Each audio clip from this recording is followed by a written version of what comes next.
Well, hello. My name is Shawn, and I serve as the lead pastor at Syracuse campus. It's good to be here with you guys during this COVID-19 social distancing. We're going to look at Psalm 46, one of my favorite Psalms that I've gone to over the years to find comfort, to find direction, to find peace. And I want to look at the first verse where it says, God is our refuge and strength, an ever present help in trouble. And what I want to look at before we go to the rest of the psalm and look at a few more verses below, I want to look at these three truths that we need to camp at and think through before we move on. And the first truth I want to look at is that God is our refuge. The imagery here the author is looking to bring us to, is like a castle. I was watching a show on Netflix on a castle and in Scotland, and how it was so big and huge and it was monstrous and it was built of stone. And back then, before you had aircraft and before you had ability to bomb places like that, it was almost impenetrable. It was a safe place to go to when a country was under attack. And this is the imagery the psalmist is looking to bring to our mind of, for God's people who have God, when trouble hits us, we're able to go to him as our refuge. He has made himself readily available for shelter, for protection. He's the one we go to. He's the one that we ought to go to. The second thing is that he is our strength. How many of you out there feel a little weaker today than you did 3 weeks ago? A little more stress has come into your life. All of a sudden now we have to teach our kids, if you have kids at home.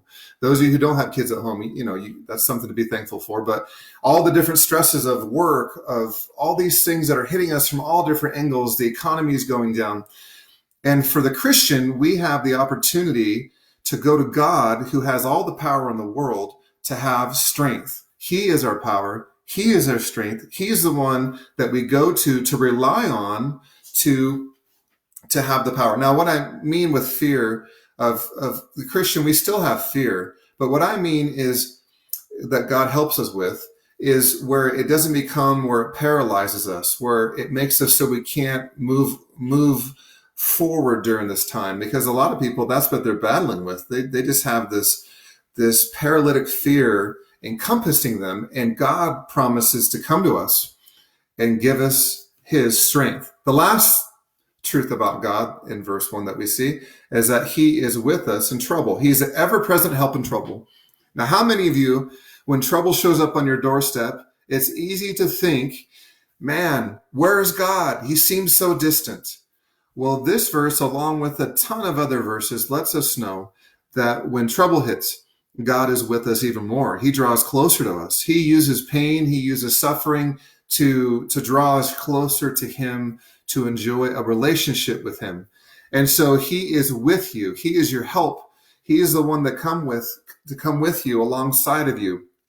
And so the psalmist, sometimes we just read through the Psalms or any portion of scripture and we just zoom through it like, oh yeah, I'm just going to read through this for 15 seconds, verse 1, and then I'm going to get to the rest of it. Well, these three truths are something the psalmist and many other Christians throughout the ages have spent a long time thinking about, praying about. Let these direct your prayers.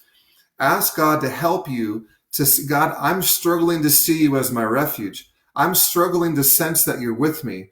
God, help me to see that you're with me. Those are prayers that can really guide you through each day, each moment as you're going through these really troubling times that I think we're going to remember for the rest of our lives.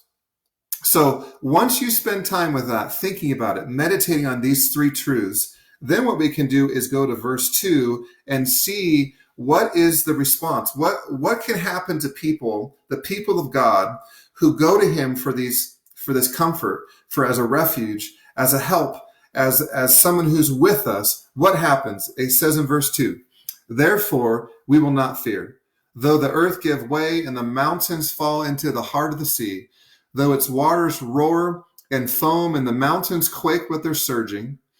There is a river whose streams make glad the city of God, the holy place where the Most High dwells. God is within her. She will not fail. God will help her at the break of day. We see that there's a therefore in verse 2. And it's connecting us to verse 1, saying, as a result of this, we're not going to fear. And this is where we're enabled as God's people to replace fear with faith.